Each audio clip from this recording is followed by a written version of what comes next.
A história da psicopatologia. A psicopatologia como disciplina científica separada da psiquiatria existe recentemente. O termo surgiu em 1878, como sinônimo de psiquiatria clínica. Somente no início do século XX que foi criado um método patológico para compreender a psicologia normal pelo estudo do fato patológico. Eis a primeira definição de uma metodologia e de um objeto de estudo próprios a essa área do saber. O marco oficial ocorreu em 1913 com a publicação da obra Psicopatologia Geral, do psiquiatra e fenomenólogo Karl Jaspers. Nasceu aí a história da psicopatologia. Antes da criação deste ramo da ciência, o sofrimento psíquico já era objeto de reflexão e tratamento. Suas origens remetem à história do pensamento e da medicina.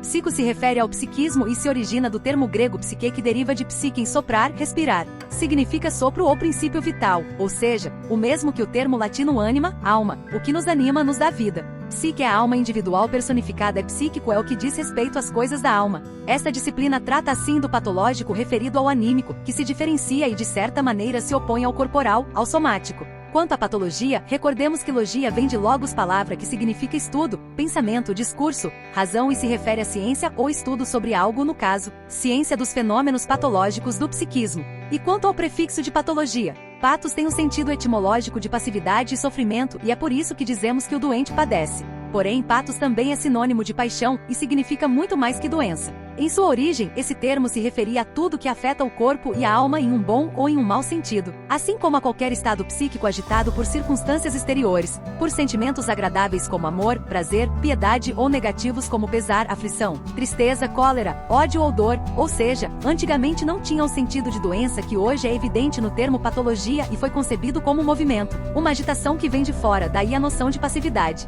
É de mover, movimentar, que deriva o verbo comover e também a ideia de emoção, sentimento ou afeto, que assim sendo, tem estreita ligação com patos. Ou seja, paixão e movimento, alteração, mudança, agitação, recepção, emissão e principalmente passividade, pois o pato só se inicia após receber um movimento que vem do exterior do psiquismo. Também se relaciona a emoção e a comoção. A emoção surge quando a alma está em movimento, constituindo o campo do sentir, e comoção é o sentimento originado por um movimento forte, violento. Patos também é perturbação. Não é à toa que se diz que o homem apaixonado fica perturbado, confuso. Temos aí a origem da oposição clássica entre razão e paixão. A razão é harmonia, medida, equilíbrio. A paixão é desmedida, desarmonia, confusão, perturbação, desrazão, loucura e doença. Os seres humanos são racionais e passionais. Na história do pensamento humano, procurou-se reduzir o psiquismo à sua parte racional e, em função disso, a parte não racional acabou ligada ao errado ou doente.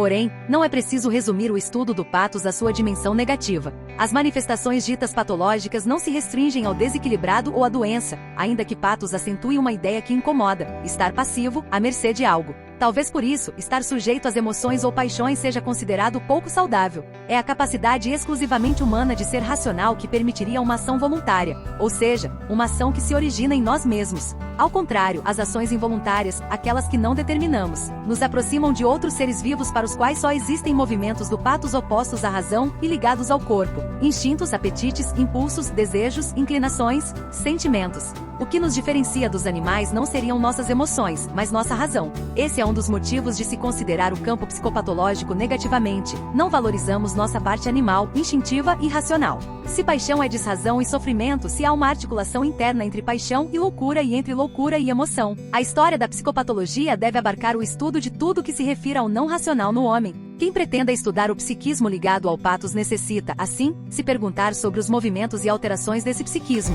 sobre as suas relações com o mundo e com os outros, as suas manifestações afetivas, perturbações, confusões e desmedidas, as suas maneiras de adoecer, os seus prazeres e sofrimentos e os seus desejos, impulsos, tendências e apetites. Portanto, a psicopatologia e a sua história constituem um campo vastíssimo que ultrapassa em muito a dimensão da doença mental. O livro sobre história da psicopatologia, de Hervé Beal Chesney, diz que a psicopatologia supõe a existência de um fato patológico psíquico que merece ser estudado.